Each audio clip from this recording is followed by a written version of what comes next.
There are many layers to our shared experiences and close bonds. Truly, the lives of our people are more connected than ever. Get ready, because Buckingham Palace is about to face a major crisis. This time, it's more than just rumors floating through the halls of power. It's a monumental change that could reshape who really holds influence beyond those ornate gates. Rumors had been swirling inside Windsor's closest circles that Queen Elizabeth's secret will, kept hidden since her passing, was finally read in private. And what it revealed completely upended Camilla's world. Everyone expected that the Queen, even one as cautious as she was, would follow tradition by leaving her personal treasures and deeply private letters to Charles and the Queen Consort. Camilla was so confident she had secured her place, believing years of effort and forced smiles would finally pay off. But in a surprising move, the Queen's last act sent a clear message about the future of the monarchy instead of following silent custom. Palace insiders say the Queen left her most prized personal belongings, private journals, and even Diana's intimate letters to Catherine, Princess of Wales. This wasn't just about wealth. It was about power, symbolism, and the Queen's final approval of the woman she believed could lead the monarchy with grace. Catherine saw it as a great honor, while Camilla felt it as the ultimate betrayal. For Camilla, it was more than being passed over. It reminded her that no matter how many titles she had or how many fake smiles she wore, she would never fully erase Diana's shadow or outshine Catherine's calm and dignified presence. When the attorneys finished reading the will in that solemn Windsor room, Camilla's life was shattered. Sources say she tried to stay composed, gripping Charles's hand with cold, trembling fingers. But once the doors closed, she erupted in a fury that shook the very walls of Clarence House. She called it a deliberate humiliation, accusing Catherine of stealing everything that should have been hers. It wasn't just a tantrum. It was the breakdown of a woman who realized that while she held a title, she would never earn the people's respect or the Queen's true blessing she had worked so hard to gain. Here's the kicker. These aren't just rumors to ignore. The Queen's final gifts to Catherine included letters Diana wrote in fear, diaries that may reveal royal secrets, and diamonds that will shine on Catherine during every public appearance, reminding Camilla and the world who the real future queen is. And if you think Camilla will accept this quietly, think again. She isn't just angry, she's seeking revenge. Stay tuned, because next, we'll reveal exactly what happened inside that secret chamber when the Queen's will was read, and how it triggered the meltdown that might destroy Camilla for good. It was a gloomy morning at Windsor Castle, when the family gathered for what they expected to be a quiet, respectful reading of Queen Elizabeth's personal will. No cameras, no announcements, just family, trusted attorneys, and the heavy weight of duty. But no one foresaw how this event would reignite the royal family's long-standing tensions.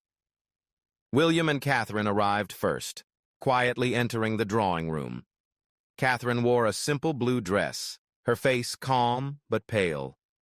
Understanding this was more than a formality, a final chance to connect with the Queen she had quietly grown close to, William held her hand tightly, silently promising they would face whatever came next together.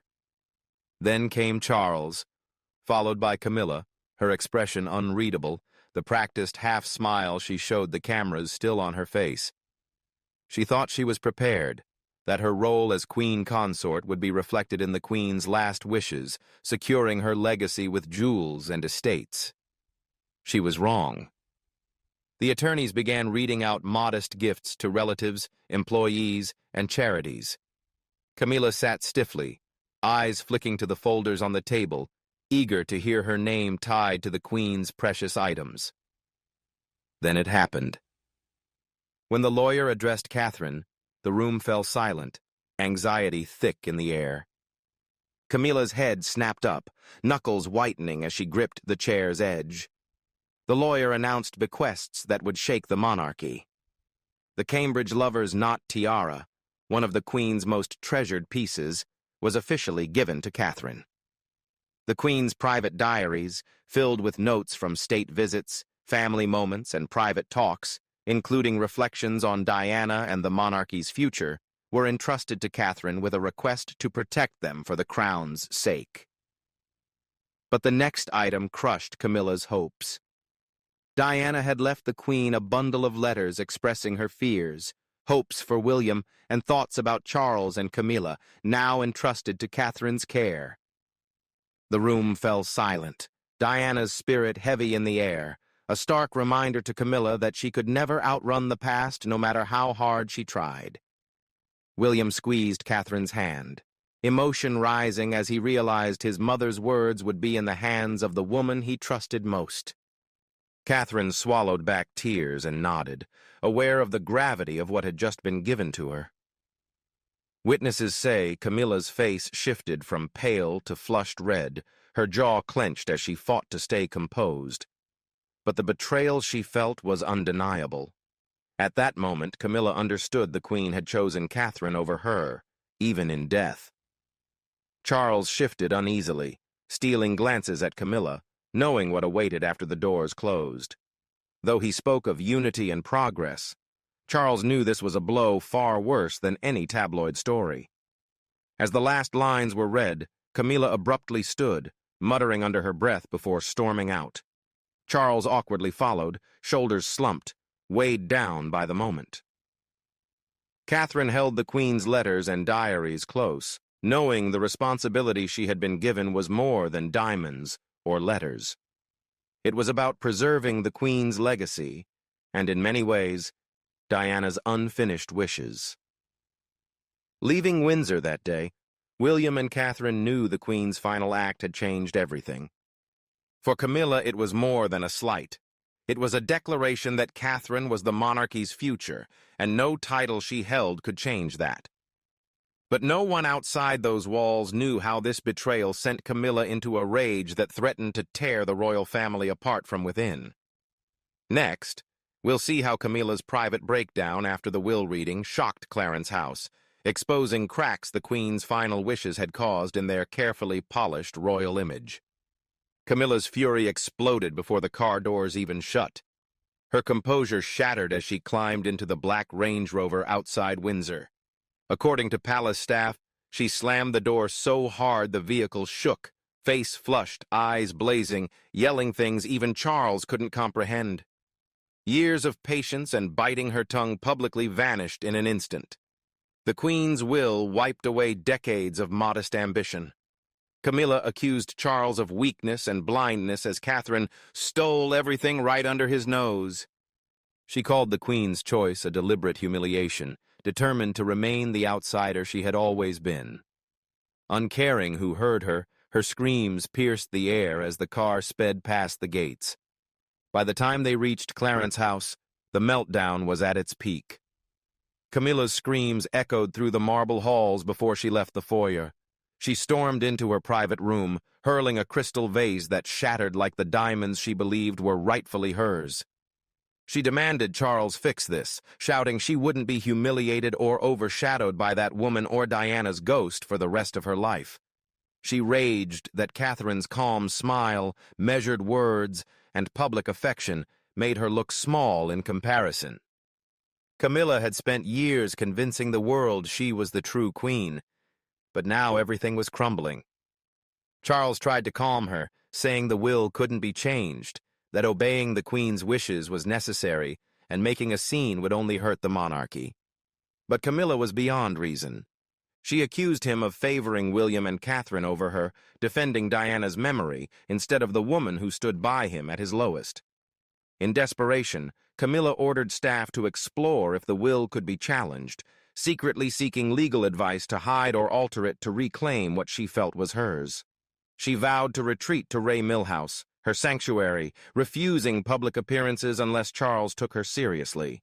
The most chilling moment, according to a senior staff member, was when Camilla, surrounded by broken glass and tears that wouldn't stop, whispered, "She thinks she's won, but I won't let Catherine take what's mine."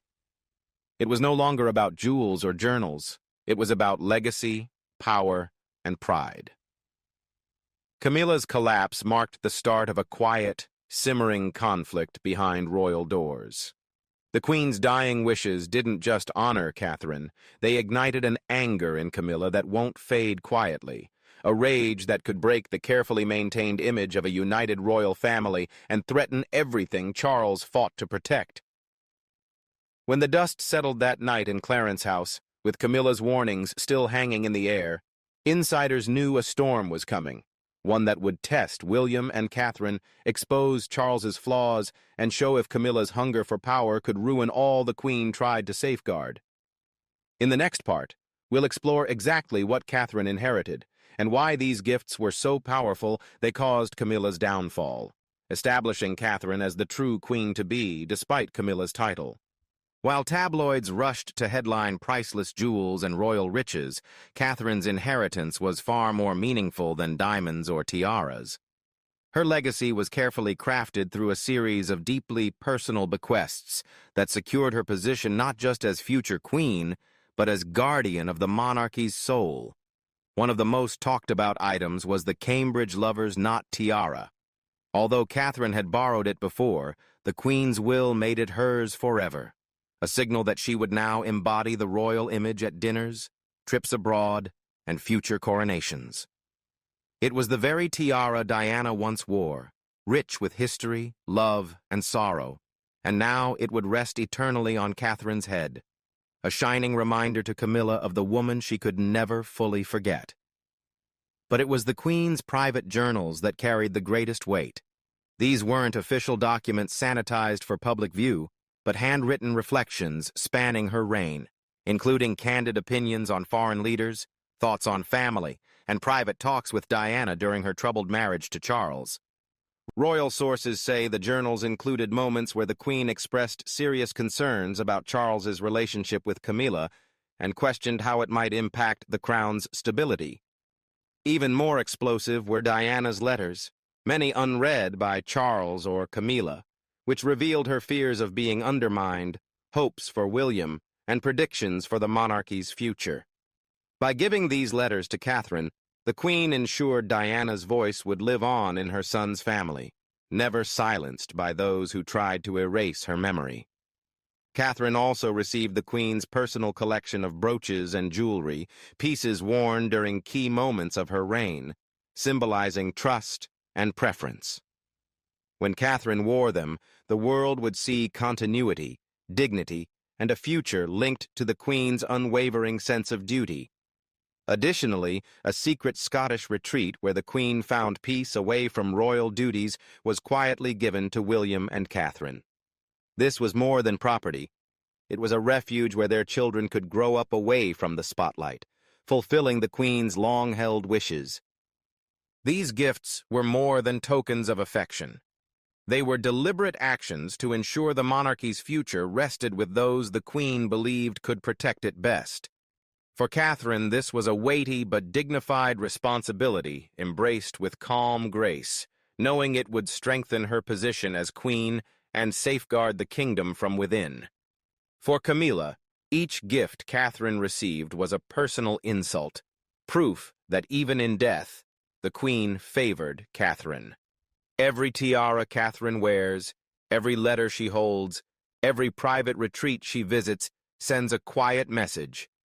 The Queen's ultimate loyalty was to Diana's legacy and the woman she believed could carry it forward. In the next chapter, we'll see how William and Catherine's quiet success after these gifts is paving the way for a shift in power within the royal family, pushing Camilla further into the shadows she fears most. While Camilla raged inside Clarence House, William and Catherine understood the gravity of what had happened. For years, they had endured gossip, comparisons, and scrutiny from both the public and family.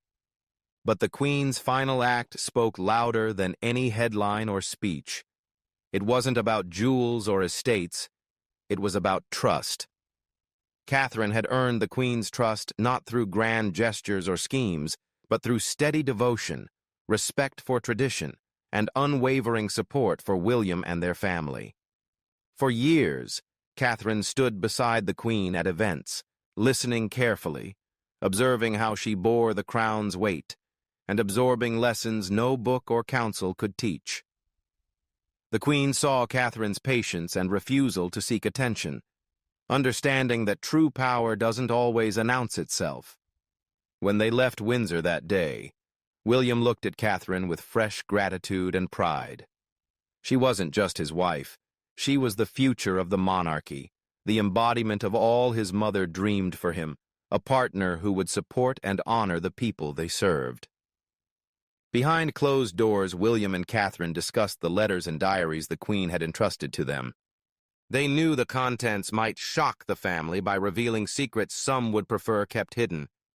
But for William, it was about honoring the Queen's wishes and ensuring his mother's voice remained alive within the family, not distorted by those who tried to silence her.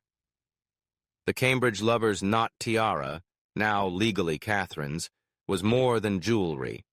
It was a symbol of continuity, the Queen's faith in Catherine, and the unbroken link to Diana's heritage. Every time Catherine wears it, she quietly tells the world she is the true queen in waiting, beloved by the people and trusted by the woman who served them for 7 decades. In public, William and Catherine carried out their duties with dignity, attending events, greeting crowds, and focusing on philanthropy. But behind the scenes, this moment changed everything. Catherine now held not only symbolic power, but quiet authority backed by the Queen's approval, cementing her role in the family. Camilla sensed the shift, and it terrified her. Every time Catherine's calm composure outshined her in public, Camilla was reminded she would never earn the same devotion or respect. Catherine's quiet achievements were daily reminders of what Camilla lacked: authenticity, grace, and true public love. William also found encouragement in the Queen's final gesture. It confirmed his path and gave him the courage to step forward as future king, knowing the Queen saw in Catherine the qualities he valued most. It was as if the Queen's last act granted William permission to defend the monarchy and his mother's legacy, free from the long shadows that had haunted the family. This modest victory was more than a personal milestone. It marked the start of a new chapter for the monarchy, one William and Catherine would define with their children by their side, ensuring the Queen's legacy and Diana's dreams lived on.